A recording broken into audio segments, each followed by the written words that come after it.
গত 11 ডিসেম্বর 2025 তারিখে প্রধান উপদেষ্টার প্রেস সচিব ফায়ার সার্ভিস সিভিল ডিফেন্সের এক অনুষ্ঠানে শহীদ পরিবারকে 20 লাখ এবং আহত পরিবারকে 5 লাখ দেওয়ার ঘোষণা দিলে আমরা শহীদ এবং আহত পরিবারবর্গ 14 ডিসেম্বর 2025 তারিখে তা প্রত্যাখ্যান করি।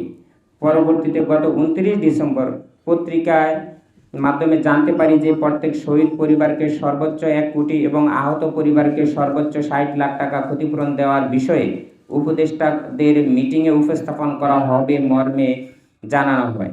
আমরা শহীদ পরিবার উক্ত ক্ষতিপূরণ প্রত্যাখ্যান করছি। আমরা নিম্নের কিছু সুনির্দিষ্ট দাবি পুনরায় আপনাদের মাধ্যমে উপস্থাপন করছি।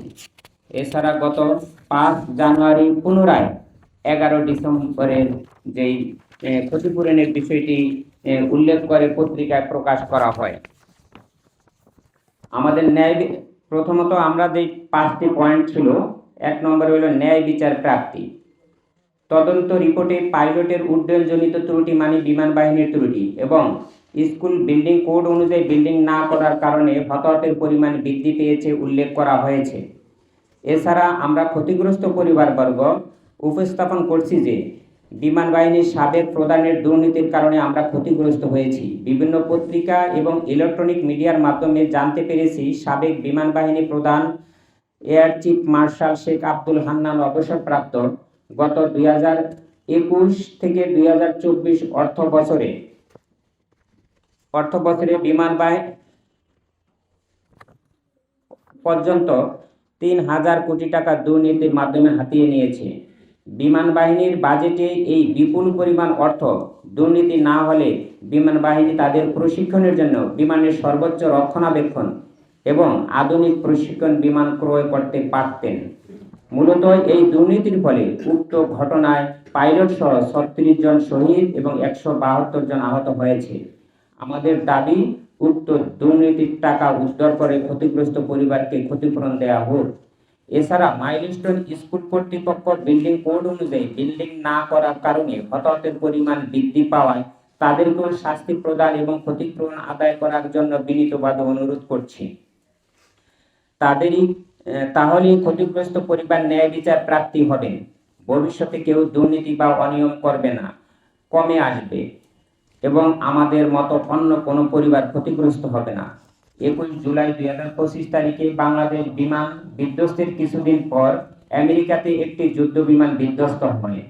উক্ত ঘটনায় কোনো ব্যক্তি এমনকি পাইলটও নিহত হয়নি, যার মূল কারণ আমেরিকাতে প্রশিক্ষণ বা অন্যান্য কার্যক্রমে নিজেদের দেশের দুর্নীতি হয় না। কেন আর্থিক ক্ষতিপূরণ সহায়তা? এই মানব সৃষ্ট দুর্ঘটনায় আমরা যারা প্রিয়জনকে চিরতরে হারিয়েছি, নিঃসন্তান পরিবার সহ অন্যান্য পরিবারগুলো ভবিষ্যৎ নিশ্চিতের লক্ষ্যে রিট পিটিশনে উল্লেখিত রুলের ক্ষতিপূরণ শহীদ পরিবারগুলোকে প্রদানের ব্যবস্থা গ্রহণ করতে আমরা আবেদন করছি, যাতে উক্ত ক্ষতিপূরণের অর্থে নিঃসন্তান পরিবার এবং তাদের সন্তানদের জন্য কিছু সদগায়ে জারিয়া হিসেবে জনস্বার্থে ব্যয় করতে পারে। অর্থ দিয়ে কখনো জীবনের মূল্য হয় না, তবুও উল্লেখিত অর্থ সন্তানের জন্য কিছু হলেও করতে পারি, কিছুটা আমরা স্বস্তি পেতে পারি। নিহত সবাইকে শহীদি মর্যাদা প্রদান। যে সকল শিশু মাইলস্টোন স্কুল অ্যান্ড কলেজে মৃত্যুবরণ করেছে তাদের স্মৃতি সংরক্ষণের জন্য একটি মেমোরিয়াল নির্মাণপূর্বক নিহত সবাইকে শহীদি মর্যাদা সনদ প্রদান পূর্বক শহীদি সকল সুযোগ সুবিধা প্রদান করতে এবং তাদের অধিকার হিসেবে তা নিশ্চিত করার জন্য অনুরোধ করছি। স্মৃতি রক্ষায় পদক্ষেপ। এই ভয়াবহ দুর্ঘটনার স্মৃতি সংরক্ষণের জন্য প্রতি বছর 21শে জুলাইকে জাতীয় শিক্ষা শহীদ দিবস ঘোষণা। উত্তরাতে একটি আধুনিক মসজিদ কমপ্লেক্স এবং শিশুদের কবরস্থান স্থায়ীভাবে রক্ষণাবেক্ষণের জন্য দাবি জানাচ্ছি। 5 পুনর্বাসন। শহীদ এবং গুরুতর আহত পরিবারকে প্রয়োজনীয় পুনর্বাসনের ব্যবস্থা গ্রহণ করতে দাবি জানাচ্ছি। আমরা ন্যায় বিচার চাই, আমরা সুরক্ষা চাই, আমরা বিদেহী আত্মার শান্তি চাই। আল্লাহ হাফেজ।